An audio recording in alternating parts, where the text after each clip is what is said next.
Halo semuanya, kembali lagi di YouTube channelku.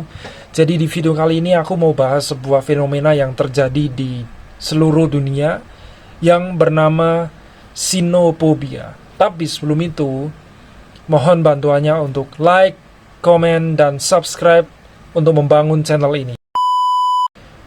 Mungkin beberapa dari kalian asing dengan kata ini, sinophobia. Jadi apa sih sinophobia itu? Sinophobia itu adalah ketakutan terhadap segala sesuatu yang berhubungan dengan Tiongkok, baik itu orang Tiongkok, budaya Tiongkok, dan lain-lain, atau bisa disebut juga dengan anti-Chinese. Nah, kenapa sih aku bikin video tentang sinophobia ini? Jadi, beberapa waktu yang lalu aku melihat sebuah postingan di Instagram berupa video tersebut bercerita tentang seseorang yang marah-marah di sebuah toko.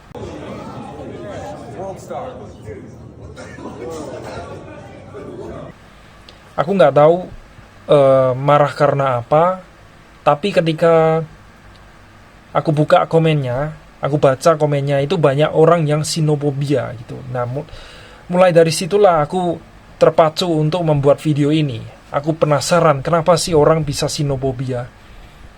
Jadi ini pembahasannya. Jadi menurut Google ada beberapa faktor kenapa orang bisa sinophobia.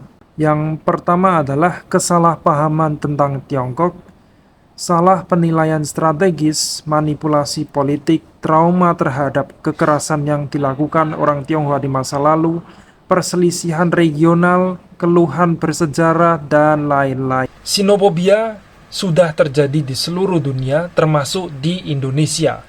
Dan hal ini biasanya ditujukan kepada minoritas Tionghoa yang tinggal di luar Tiongkok. Stereotip negatif tentang orang Tionghoa ini sudah ada di seluruh dunia sejak abad ke-20 dan sering disamakan dengan berbagai stereotip negatif tentang kelompok etnis Asia lainnya.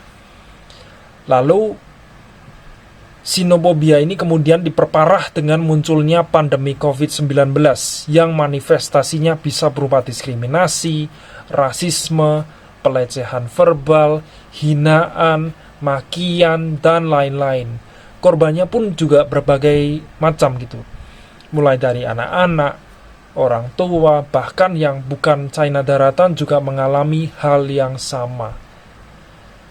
Nah, awal mula sinophobia ini terjadi adalah ketika masa perang Kekaisaran Tiongkok.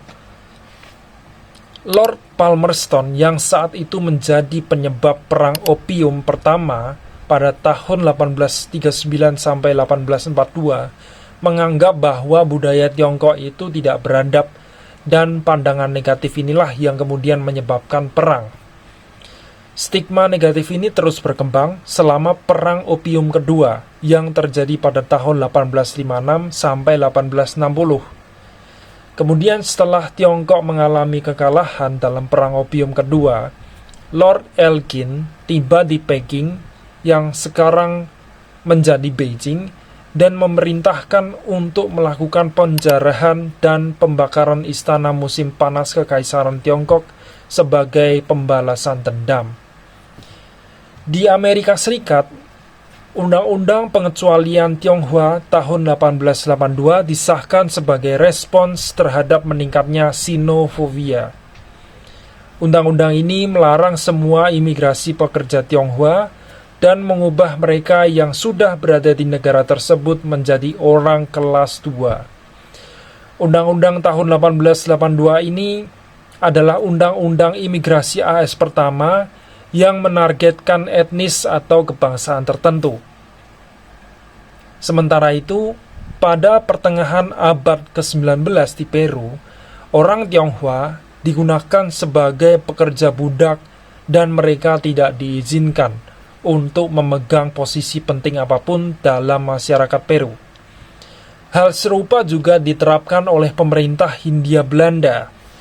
Pemerintah Hindia Belanda juga memberlakukan undang-undang anti-Tionghoa yang menjadi cikal bakal sinophobia di Indonesia.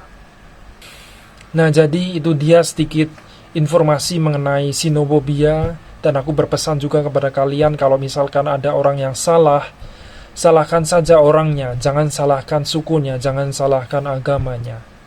Agamanya tidak salah, sukunya tidak salah, yang salah orangnya. Jadi salahkan saja orangnya.